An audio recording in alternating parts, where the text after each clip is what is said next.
गंगा में जले जा रहा था। इसको तो नरक भोगना पड़ेगा। इसमें झूठ बोला, प्रपंच करा, छल करा, बेईमानी करी, कपट करा, सब कुछ करा, नरक भोगना है इसको। शिव का भक्त जा रहा था, वो बिल्कुल नहीं सोच रहा था, चले जा रहा। सामने आ गई बैतरणी, एक ऐसी नदी रक्तपीप से भरी पड़ी, उसको पार करना बड़ा कठिन है। जो दान करा होता है उसी से पार होते हैं।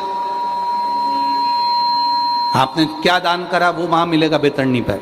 एक कथा आती है, एक बुढ़िया थी, जिंदगी में कभी उसने कुछ नहीं दान करा था, कभी नहीं दान करा कुछ भी। एक दिन बैठ के वो दरवाजे के बाहर बैठी थी, छोटा सा घर था, बाहर बैठी थी अकेली, गाजर खा रही थी।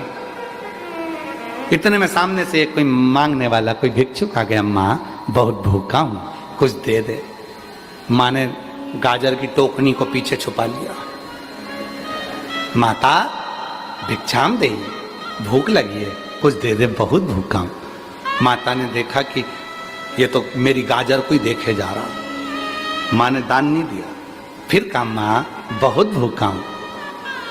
मांगने वाले ने देख लिया था, 4-6 गाजर रखी है डलिया के अंदर, एक आध दे देगी उठा के। माँ बहुत भूख लगी है, दे दे। बुढ़िया बहुत गुस्से वाली, यहीं खड़ा हो गया, जा ही नहीं रिया।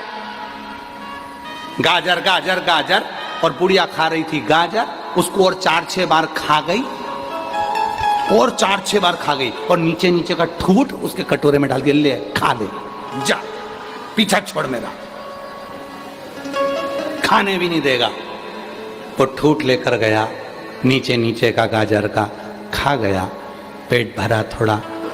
बुढ़िया 6 महीने बाद मर गई, ऊपर गई, बैतरणी के तट पर रोक दिया, क्योंकि जो दान करा होता है वही मिलता है, इसके लिए कुछ नहीं आ रहा था। इतने में सामने से गाजर आ रही थी बुढ़िया के लिए। आवाज आई, ए बूढ़ी, ए बुढ़िया, गाजर को पकड़ लो, तुम बैतरणी पार हो जाओगे। ये वो नदी है जहां दान किया जाता है, वो सामने आता है और उसको पकड़कर पार उतरा जाता है। बुढ़िया ने गाजर पकड़ ली। बुढ़िया के रिश्तेदार इससे ज्यादा कंजूस थे, उन्होंने कुछ नहीं दान करा था तो सब बैतरणी पे पड़े थे। उन्होंने तुरंत देखा अपनी बुढ़िया, अपनी काकी आई है, अपन भी पकड़ लो। उन्होंने गाजर पकड़ ली। रिश्तेदारों ने, उन्होंने देखा ये तो मेरी देवरानी, ये जेठानी, ये मेरी मौसी, ये मेरी मामी, ये मेरे रिश्तेदार, ये मेरी बुआ, सब आई, सबने पकड़ ली। अपनी बहन की गाजर है, पकड़ो। और सबने गाजर पकड़ ली, और किसी किसी से गाजर नहीं पकड़ा, यही तो बुढ़िया के पांव पकड़ लिए गुस्से। अब बुढ़िया गाजर चली बैतरणी पार होने के लिए, सबने पकड़ रखी थी। बुढ़िया के मन में आया, मेरी गाजर काय को पकड़ाऊं इनको, इन्होंने मेरा कौन सा साथ दिया था। एक को धक्का मारा, नीचे पटक दिया, दूसरे को धक्का मारा, नीचे पटक दिया, तीसरे को धक्का मारा। देवरानी बहुत तेज थी, उसने पांव पकड़ के रखा, नहीं छोड़ो, जा नहीं छोड़ो। और वो देवरानी ने पांव नहीं छोड़ा, और बुढ़िया गाजर से छोड़ छोड़, अब नहीं छूटे तो उसने एक हाथ से उसको छुड़ाया। जब एक हाथ से नहीं छूटी तो दूसरी से भी छुड़ाया। गाजर बेकूं चली गई, बुढ़िया उन सब नीचे रहे। इसलिए सारी समस्या का हल एक लोटा जल। तुम जो शिव जी को एक लोटा जल चढ़ा रही हो, बैतरणी का रास्ता तुमको नहीं देखना पड़ेगा, तुम्हें गंदी नदी नहीं मिलेगी।